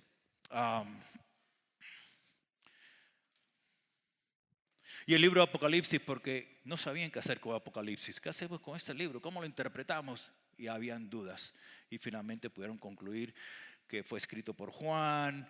Y empezaron a comparar Apocalipsis con el libro de Daniel. Y son libros que Apocalipsis armonizaba con otros libros proféticos del Antiguo Testamento. Ok. Ya tengo que parar, ya estamos tarde. Hay más de 1 millón de citas de los padres de la iglesia. Miren esto, qué interesante. Más de 1 millón de citas de los padres de la iglesia. ¿Qué hacemos con todas estas citas? Podemos reconstruir completamente todo el Nuevo Testamento. Vamos a suponer que todas las copias, todos los manuscritos que existen se pierden, fueron quemados. Con las citas, con este 1 millón de citas de los padres de la iglesia, podemos reconstruir el Nuevo Testamento. Es algo fascinante. Miren cuánta evidencia tenemos a favor del Nuevo Testamento. Y ya con esto concluyo. Esto es comparando el Nuevo Testamento con todos estos hombres. Son la mayoría de ellos historiadores. Son libros de la antigüedad, contemporáneos, unos más, otros menos, antes, otros después del Nuevo Testamento. Y les voy a explicar un poquito acerca de ellos. En la columna derecha tenemos número de años. ¿Qué quiere decir? La copia, empezando con Plutarco, que él vivió entre el año 49 y 119, fue filósofo, sacerdote y templo del dios Apolo. El manuscrito más cerca al original tiene una fecha de 800 años después del original. Hay una brecha de 800 años. ¿Y cuál es el manuscrito más cercano que nosotros tenemos del Nuevo Testamento? 52. Es una porción pequeña, pero lo que es el Nuevo Testamento completo tenemos los dos que ya les mencioné, el Vaticanos y el Sinaiticos, aproximadamente en el año 325. 200 años aproximadamente después que se escribieron. Josefo. Josefo es interesante lo que escribe Josefo. Josefo fue un historiador del primer siglo, historiador judío, no simpatizaba con el cristianismo. Josefo escribió, menciona a Cristo, menciona a Juan el Bautista, menciona a la muerte de Santiago y otros detalles del Nuevo Testamento. Y él es un historiador, escribiendo historia nomás. Y menciona detalles del Nuevo Testamento. Josefo es uno de los hombres de historiadores más apreciados. Y el documento más cercano al original. Y nadie duda de lo que escribió Josefo. Y el documento más cercano es 800 años distante del original. Después tenemos Plivio, historiador, 1200 años. Pausanias, general, muchas brechas en los textos, 1400 años desde el original a la copia más cercana. Después tenemos Heródoto. Heródoto se le llama hoy día el padre de la historia, porque Heródoto él era un griego, historiador, y él empieza a escribir de una manera histórica. Por eso se le llama el padre de la historia. Y él escribió mucha historia. Es un historiador muy venerado y respetado. Y así sucesivamente. Ahora miren abajo, Lili y Tácito, ¿lo pueden ver? Lili y Tácito son los dos historiadores romanos más importantes. Todo lo que sabemos, todas las películas que hemos visto, documentales acerca de Roma, lo obtenemos de estos dos hombres, de Lili y Tácito, y solo han sobrevivido 25% de sus escritos. Es decir, el 75% de sus escritos históricos acerca de Roma no existen. Y todo lo que sabemos lo sabemos de ese 25% que ha sobrevivido de estos dos hombres que son los dos historiadores romanos más importantes. Y miren, Tácito, historiador romano, no cristiano, se refirió a Jesucristo, su crucifixión en manos de Pilato y acerca de los cristianos del primer siglo. Y a veces decimos, ¿qué evidencia existe fuera del Nuevo Testamento acerca del Nuevo Testamento? Bueno, ahí la tienen, esto es en parte, hay mucho más. Pero aquí tienen parte. Ahora, ¿por qué le damos credulidad a estos hombres y por qué no le damos credulidad al Nuevo Testamento en sí? Esos son los documentos originales, los testigos que vieron los acontecimientos, que escribieron acerca de lo que ellos vieron. Y a veces le damos más peso a ellos que al Nuevo Testamento en sí. Y el Nuevo Testamento por sí solo tiene un peso incomparable que todos estos payasos que tenemos acá. Respaldan los documentos que tenemos. Lo que tenemos nosotros es como nada en la historia. Nada se compara con los documentos que nosotros tenemos. Amén. Así que por eso es que nosotros le dedicamos nuestras vidas a nuestro Señor, porque son estos documentos que revelan lo que nosotros creemos. Y no hay filosofía, ni creencia, ni religión que se compara con lo que nosotros tenemos, que nos da respuesta, el origen del universo, el destino del hombre y el propósito del hombre aquí en la tierra. No hay filosofía que pueda darnos lo que estos documentos nos ofrecen. Y hay alguien que vino y testificó y dijo, en la casa de mi Padre muchas moradas hay. Por eso es que voy a preparar lugar para ustedes, para que donde yo esté, ustedes también estén. no ha habido hombre en la historia que ha hecho tal promesa. Mucha filosofía, muchos cuentos, pero el que prometió que existe un mundo después de este mundo, lo probó resucitando de los muertos.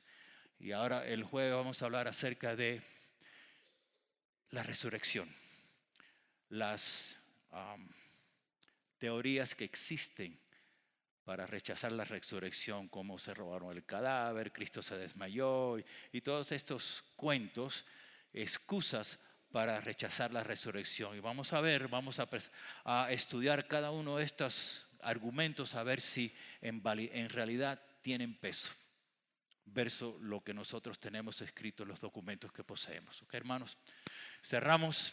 ¿Qué hemos aprendido hoy?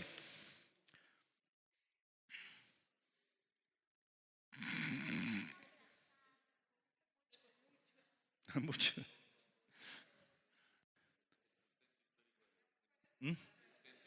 ¿Perdón? Las aparentes contradicciones, que no son contradicciones, son aparentes contradicciones, cómo lidiar con ellas. Ya tienen ahí ideas, herramientas para combatir. ¿Qué palabra les dije que quiero que se memoricen hoy? Todo historiador es selectivo. Y estos escritores del Nuevo Testamento fueron selectivos. Les voy a dar un desafío. No un desafío, como una curva, ¿no? Nosotros creemos que la Biblia es inspirada por Dios, ¿cierto? Ahora, si yo les digo a ustedes, pruébenme que la Biblia es inspirada por Dios. La mayoría de los cristianos no puede probarlo. A ver, ¿cómo pruebas que la Biblia fue inspirada por Dios? Olvidemos inspiración. Lo creemos, pero eso, aunque es importante, yo creo que hay algo más importante. Lo que queremos es que estos documentos que nosotros poseemos sean verídicos, que posean la verdad, que relaten los acontecimientos correctamente, que no sean un fraude. Si estos historiadores, Mateo, Marcos, Lucas, Juan, Pablo y todos los demás escritores, escribieron los acontecimientos correctamente, entonces los acontecimientos ocurrieron. La resurrección ocurrió, que es la base de nuestra creencia. Entonces yo no me preocupo tanto por inspiración. Lo que me interesa a mí, ¿ocurrieron o no ocurrieron? ¿Son verídicos, eventos históricos o esto es todo un cuento de hadas? Y si son verídicos, para mí es suficiente. Amén. ¿Alguien más estaba diciendo algo, comentarios? ¿Qué más hemos aprendido hoy?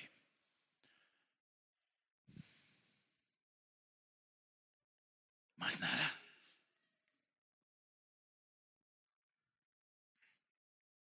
¿Ok? Denme algo. Quiero llevarme algo para la casa hoy.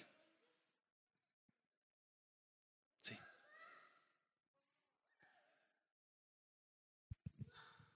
¿Cómo fue escrito los primeros libros?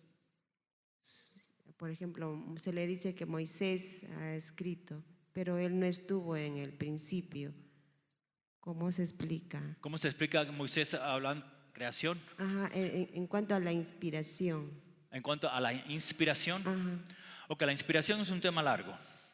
Ok, y lo pudiera explicar, pero estaríamos horas O sea, aquí. ¿cómo escribió él? Ahora, no estuvo presente en la creación? Claro, Moisés no estuvo presente. ¿Cómo es que pudo escribir? Hay muchas historias acerca de la creación.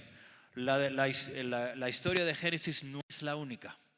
Es la única que es más completa y más detallada. Hay otros escritos acerca de la creación en otras culturas, queriendo decir que lo que ocurrió en la creación fue divulgado y transmitido por lo que se llama la tradición oral, de boca a boca, porque no había escritura. O sí había escritura, pero dependían mucho, no muchas personas sabían leer ni escribir. Dependían de la tradición oral y dependían de la memoria. Los judíos se memorizaban todo el Pentateuco antes de la edad de 12 años, cuando hacían el bar bisma. Entonces, ¿cómo es que Moisés sabe? Porque está la tradición oral. Lo que ocurrió fue transmitido y Moisés lo reporta. Ahora, ¿cómo es que Moisés puede reportar precisamente lo que ocurrió? Por ahí entra la inspiración de las Escrituras. Por eso creemos en la inspiración, porque creemos que Dios está detrás de las Escrituras inspirando a los escritores. Lo que ellos tal vez no sepan porque no están presentes, pero la información estaba. Por ahí está el Espíritu Santo guiándolos. ¿Qué es lo que nos dice Pedro? Que los escritores fueron movidos por el Espíritu Santo. Hablando un poquito de inspiración. Okay, no sé si eso te ayuda. Y al igual con otros documentos que tenemos, ¿de dónde sacan la información? Es más, no quiero quitarles. Ya. Ok, no vamos a buscarlo. Pero si comenzando en el libro de Lucas, hermana, el libro de Lucas abre de la siguiente manera. Dice que Lucas, ¿qué era Lucas? ¿Médico? ¿Qué más? Historiador. Uno de los historiadores más respetados del primer siglo. ¿Okay? Compañero de Pablo en sus viajes. Entonces, Lucas comienza su epístola, su evangelio hablándole a Teófilo, que no sabemos quién era Teófilo. Él escribe, dice: oh Teófilo, he investigado los acontecimientos en orden que ocurrieron. Ahora no puedo citar el pasaje exactamente, pero Lucas lo que dice: he investigado este asunto, los acontecimientos, y te los estoy reportando, oh Teófilo, precisamente. Lucas investiga. Después, lo que le llaman muchos eruditos, la segunda carta de Lucas, que es el libro de Hechos, que es la continuación de Lucas, él continúa en otras palabras, su evangelio. Pero Lucas, como es lo que hacen los escritores, investigan los acontecimientos y escriben lo que ellos investigaron, como cualquier otro historiador. No piensen que la Biblia fue inspirada, que estaban estos hombres sentados y le cayó del cielo. No, ellos, como todo historiador, investigaron el asunto. Lucas lo dice. Y entonces pudieron escribir porque le preguntaron a testigos. No sabemos exactamente, pero investigaron los acontecimientos y escribieron. Y el Espíritu Santo los inspiró. ¿Okay? Y ahí hubo un proceso. Ahí rapidito, un proceso de cómo es que finalmente se producen los documentos. Está el ejemplo de Lucas, investiga, él toma sus notas, sus apuntes. Después que él toma todos sus apuntes, él se sienta y él edita el documento. A ver, tengo que poner esto en orden, por eso él lo dice en Lucas 1:1. He puesto en orden todo lo que ocurrió. Él se sienta y escribe por orden los acontecimientos. Entonces lo edita de alguna manera, finalmente lo escribe, entonces es un proceso y finalmente lo publica. Y se cree que así fue como todos los escritores escribieron cada libro de toda la Biblia. El Espíritu Santo guiándolos, pero el factor humano está presente. No fue algo mágico. Me voy a explicar. Ok, cerramos. No cierras. Ok, si no hay más preguntas, terminamos. Okay. Señor, gracias por este tiempo, por esta noche, por lo que hemos aprendido y que sea útil y que esto pueda fortalecer nuestra fe. Te damos gloria y honra, Señor, en el nombre de Cristo. Amén. Okay. Okay.